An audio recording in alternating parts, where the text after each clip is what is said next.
How's everyone doing?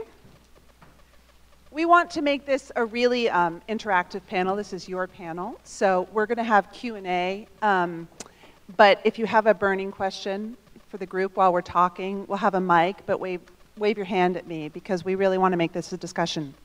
So I would like to introduce our amazing, amazing panel. To my left is Stacy Green, and she's the Chief Marketing Officer at Mashable. Sherinian is the VP of Communications for the United Nations Foundation. Kate James is the Chief Communications Officer for the Bill and Melinda Gates Foundation. And Henry Timms is the Deputy Director of the 92nd Street Y. So, amazing group here to talk to us. So, I think we had a fair amount of hands of folks who had been to the Social Good Summit or heard about it. Let's start with the beginning for Aaron and Henry. How did the band come together? How did Social Good Summit come to be? So, the first thing, Mashable had been doing some really interesting work early around social good. And they'd run something called a Social Good Conference, which really started, I guess, in 2008, to think about some of these important themes. And we were old friends with Mashable at the 92nd Street Y. And we started a conversation with them, which was UN Week was kind of the most anti-92nd Street Y week of the year, because all the interesting people were in town, and you couldn't get anywhere near them. So you had these amazing thinkers, these amazing minds, and there was no community around those amazing thinkers. So we talked to Mashable and said, look, there's what Mashable calls the connected generation. Those people want a seat at the table, and then we talked to the UN Foundation and said, can we bring the UN together too?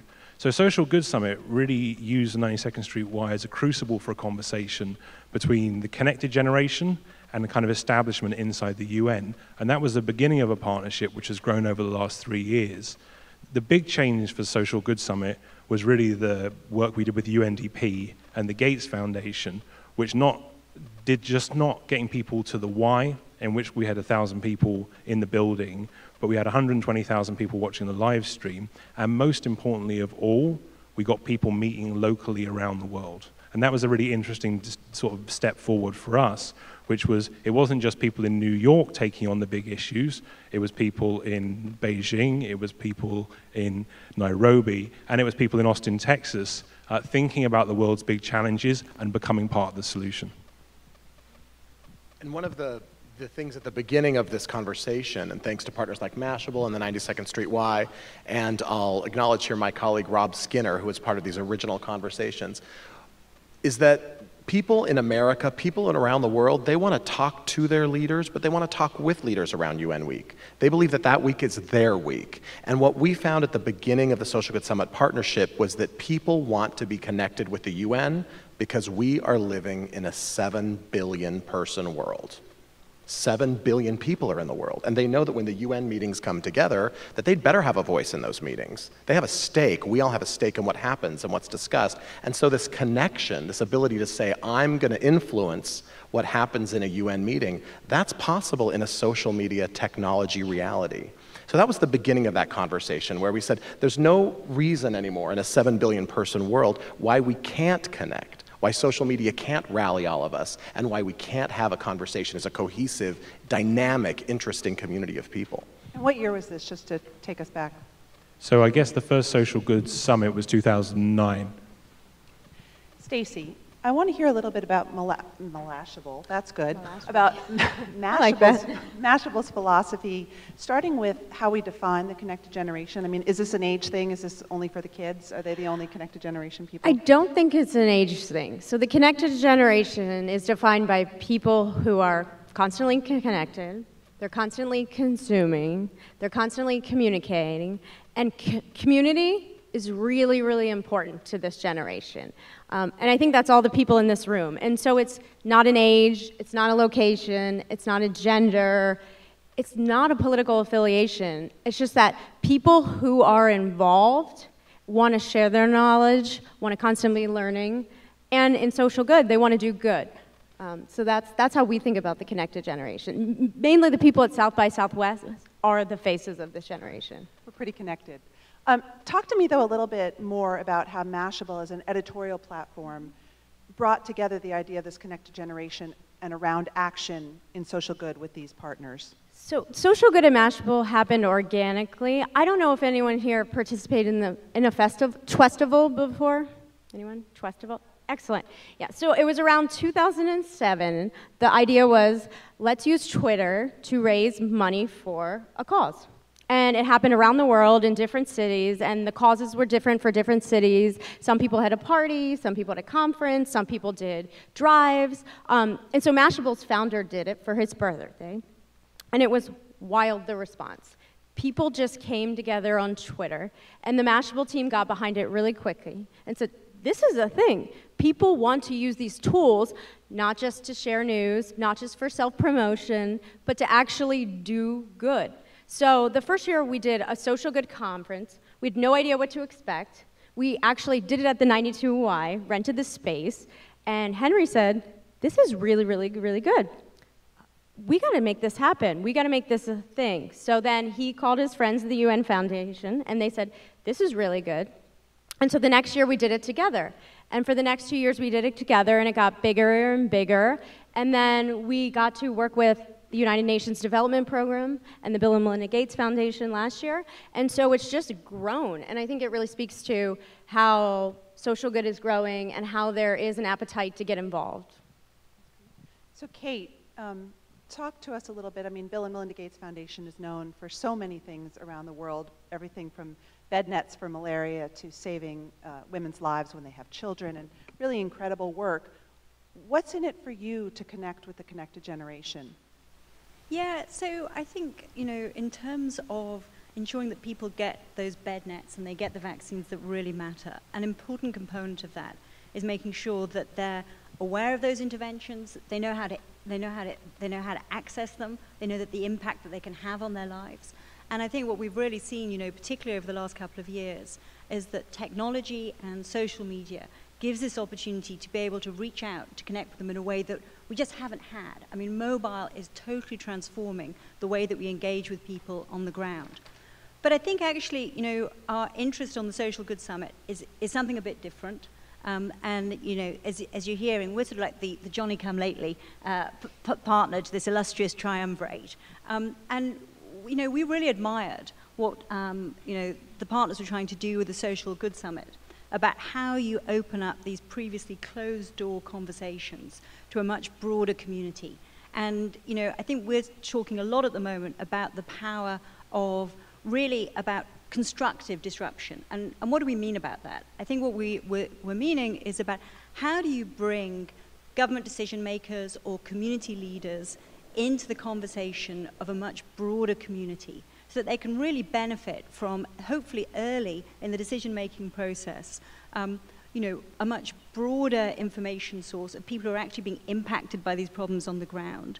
And also, really importantly, because I think a lot of the challenges we're looking at are, you know, super complex. The ones that we think about a lot are global. So really interested in making sure that policymakers are exposed to the best ideas, to the best innovation, so that, you know, we come up with the right solutions for these problems. So that's what excites us about what these guys are trying to do with the Social Good Summit. It's this constructive disruption.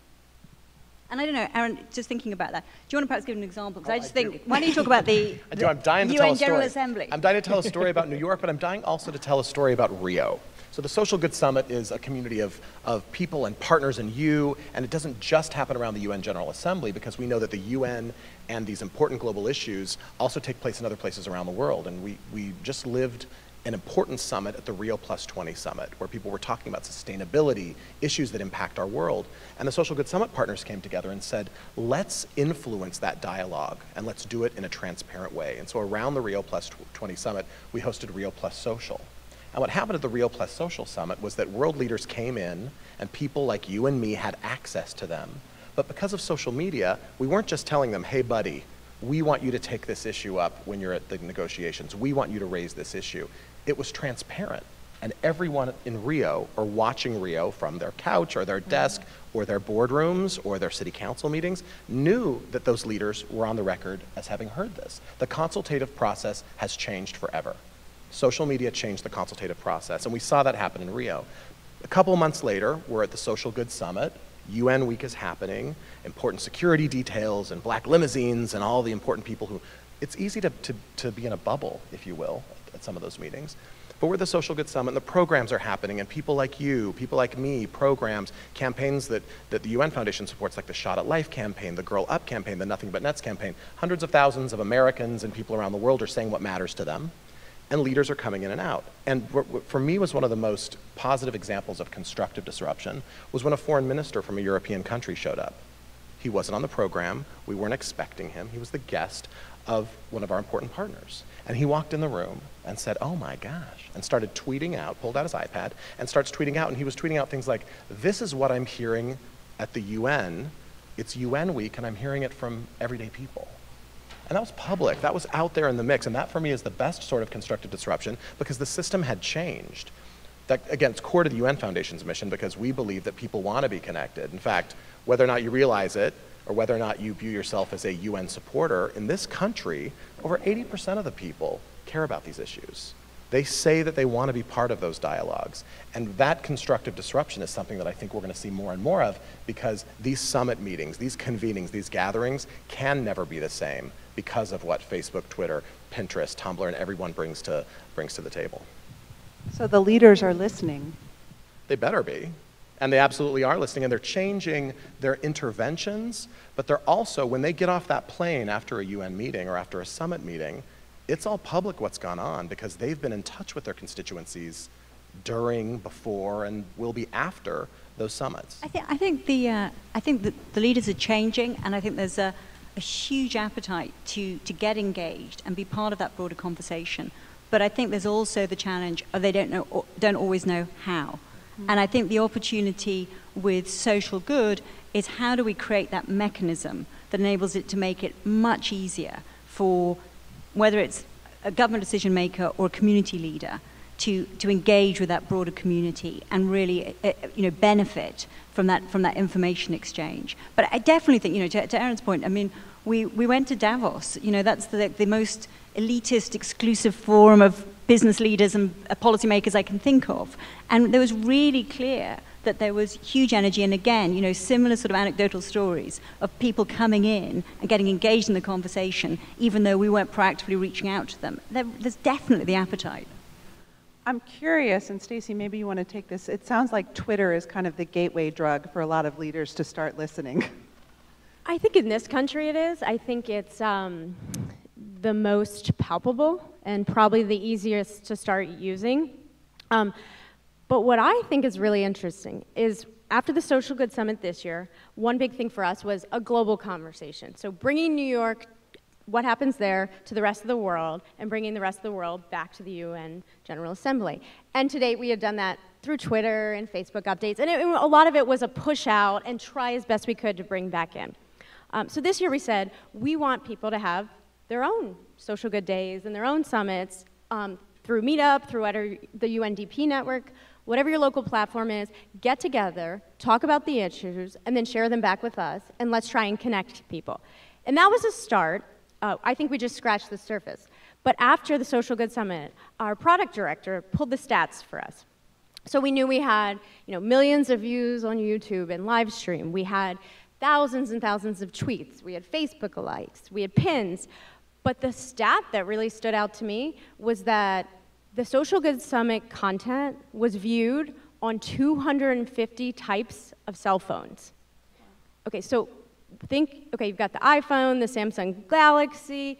We're talking Nokia phones from 1995 that have made their way around the world. All sorts of models. I mean, it was incredible. 250 different phones. Can you even remember 250 different models?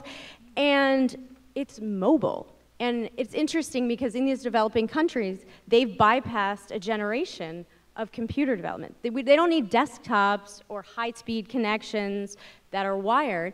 People just have phones now. And that's the future. I mean, and that's today. So imagine what that's going to be in 5 years. Because 5 years ago, more or less, we had the first iPhone.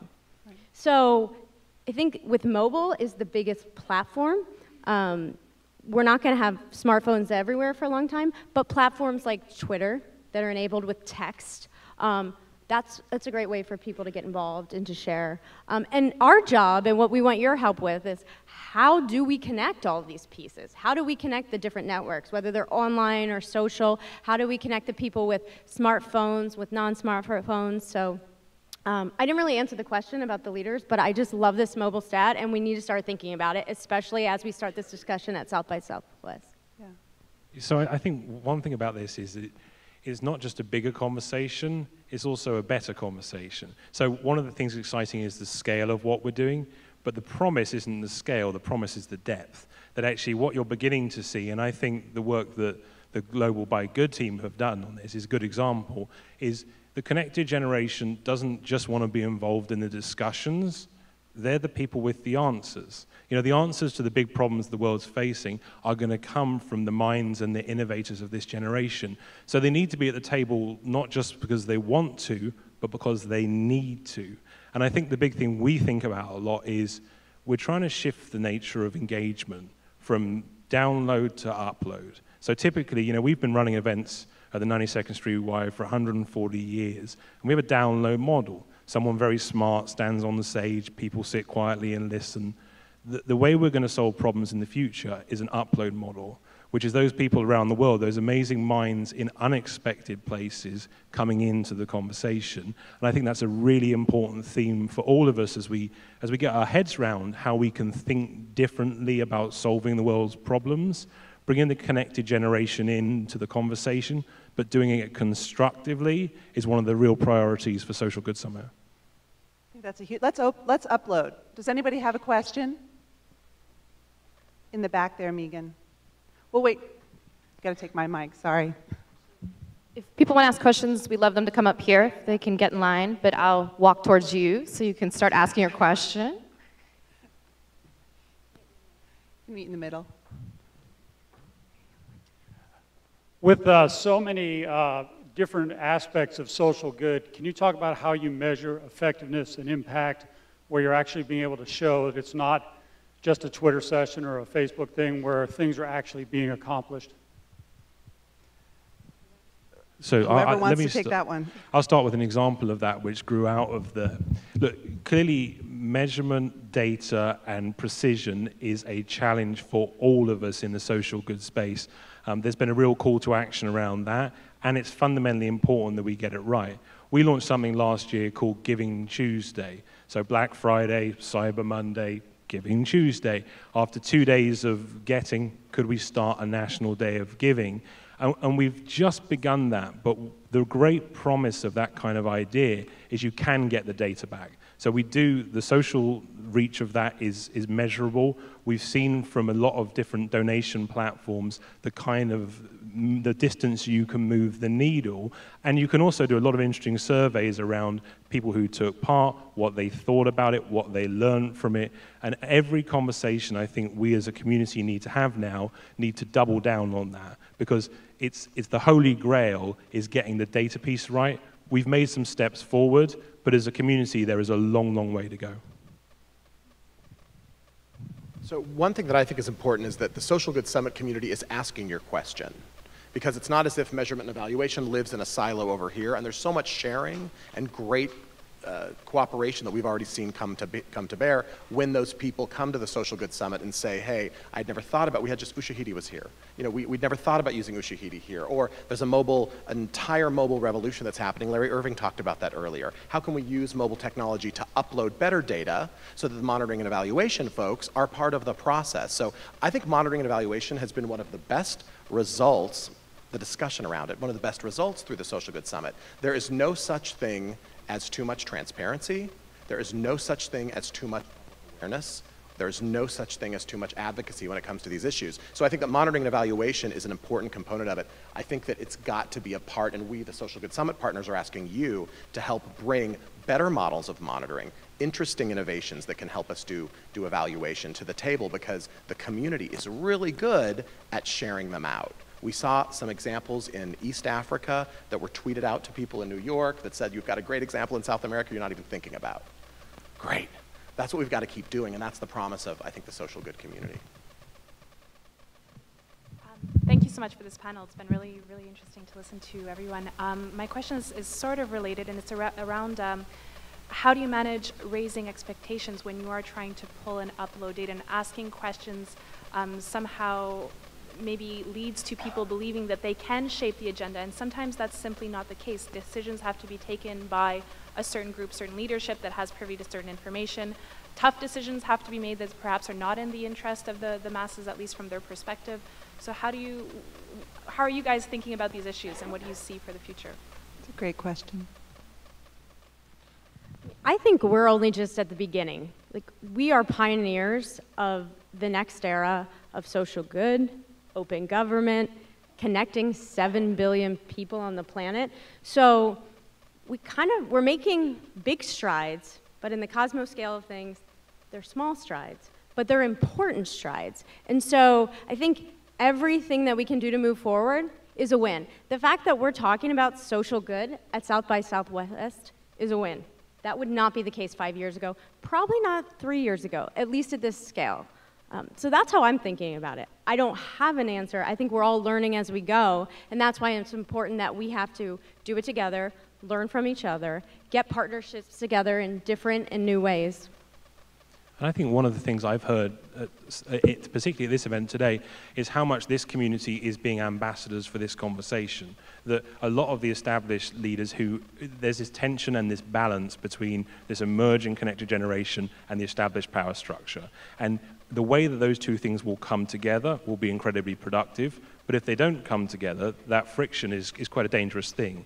So I think one of the things that I've heard all the day is people who are going out to the established organizations and saying, here's how you can be a part of it, here's how we can connect together. People who are seeing the future as bilingual rather than binary, really that's the right way to think about things, is that this isn't all the internet people against the established world. This is about how we blend and get both the infrastructure piece right and the innovation piece right. And one thing that I think has been impressive, there's a partner that's not here, so I'd like to pay homage to the organization that's not here, and that's the UN Development Program, UNDP. And part of this discussion has been, your question was raising expectations, can't find you, but the question about raising expectations was great.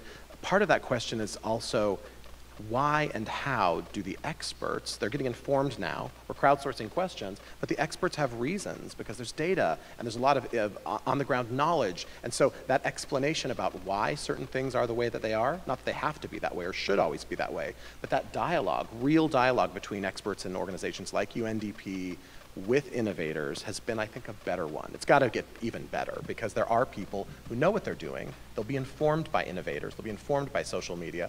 But the two-way dialogue is really important so that there's understanding. I build a bit on Stacy's point as well about in terms of managing expectations. It is such a big step forward to even have the opportunity to be able to bring policymakers, community leaders into this conversation that, you know, we just haven't seen it before. I think the Social Good Summit really took this next step. And I think the other thing, which I also think will help sort of keep momentum and the energy around this approach, is that we are seeing examples all the time of where this is working and where decisions are being influenced. We're seeing it right here in Austin, but also, you know, we took the Social Good Summit global last year. We took it out to China. And, you know, China, you think, is probably one of the most challenging environments to get the government engaged. But we've seen amazing commitment from the social media and technology companies who've come together, they've put competition aside, and through working in partnership have been, you know, I think of one particular example, which was around a TB awareness campaign last year, where they brought the Ministry of Health in, and the Ministry of Health's commitment was that they insisted that all their TB preventative centers set up their own Weibo, so their equivalent of the Twitter handle, to reach out to people because they so bought into this idea that they needed to get these messages of building awareness out to remote communities. So I think, you know, everyone should feel super optimistic that we're right at the beginning of the journey, and if we're already beginning to see how the community is making an impact on decision making, then wow, I think we should feel super hopeful for the next 12 months, 3 years.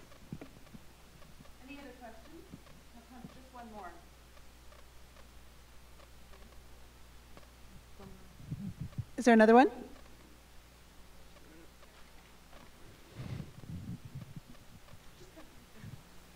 Just a quick question. I'm just wondering about,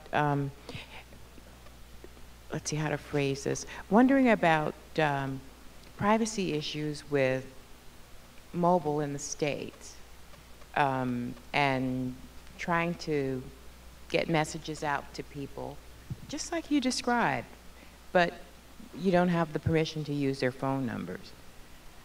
Did you get that? I'm really just trying to understand. Did you get that? Okay. So about privacy and open in places where things aren't open, is that it? So I think the question is, how do we create an open, connected community while still maintaining important privacy policies?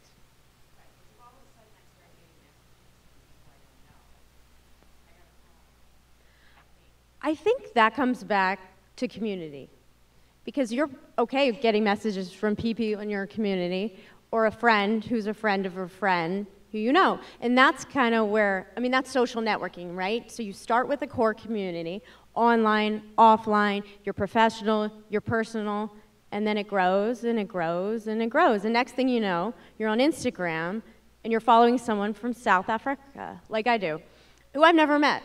But that's okay, and I'm okay with that. And there's examples where I'm not okay with sharing my information. So I think it's about context, and I'm not a policy expert, so I can't comment on that, but I think there is a lot of work to be done, a lot of things to consider, and there's a lot of smart people here, including congressmen and congresswomen, talking about that here. So I think it's a ripe conversation. Can I just say one thing? I think for the team here who have put this event together, I think they really deserve a lot of credit for the work that they've done, because they really has been a fantastic effort.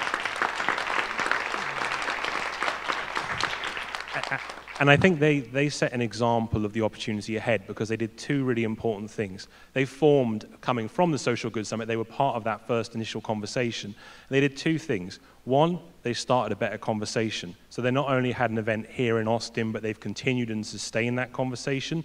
But two, and critically, that led to real action. So the local clean air initiatives that they got signed off and done here in Austin really changed the world too. That's the promise of this work globally, and for all of us, is if we can get the conversation right and then get the action right, then that's how we can change the world. So I just have to ask one more, finish us. Where are we going, and how do we bring online and offline together? Because we all agree that's where action really happens. So I have a go at answering what was the first element. Where I'd like to see us go is that we, from learning from whether it's the Austin example or thinking of some of the other pilots we're seeing, that in 3 years from now, or hopefully sooner, we're going to have a mechanism, an established mechanism that works in terms of bringing decision makers much more effectively into the broader conversation. And it's a channel that works both ways, that the conversation is going up and down. If we get there, I think then that would have been a great return for the Social Good Summit. And I think that I never say no to a mic, right, Morra, as you know. But we work a lot with great online women, great leaders in the community. And a woman at a conference once told me, don't tell me how I can engage with you or with these issues. I'll tell you how I'm going to engage with them, and then we'll partner together. And that was an important lesson for me. And I think where we're going to see us going over the next few years is we're co-creating. We're doing this together because Austin and our friends in Florianopolis, who have hosted a similar gathering like this, have told us that there's a need for this. This is the right moment to do it. And that most importantly, to your question, Morra, it can't just happen online. There's great value in coming together to finding out who's doing what we can do better, and so that you can have the access to those leaders that count. So it's an important, I think, mix of those three things. We're just seeing it get started. There's huge promise in a world of 7 billion people. We've got to get it right, and we're counting on all of you to help social good be social better. And that's the point where we are right now. Where did that come from? I don't know. That is the quote of the day. Hashtag SGSGlobal, at A Sherinian. I think that's all we've got, but thank you so much.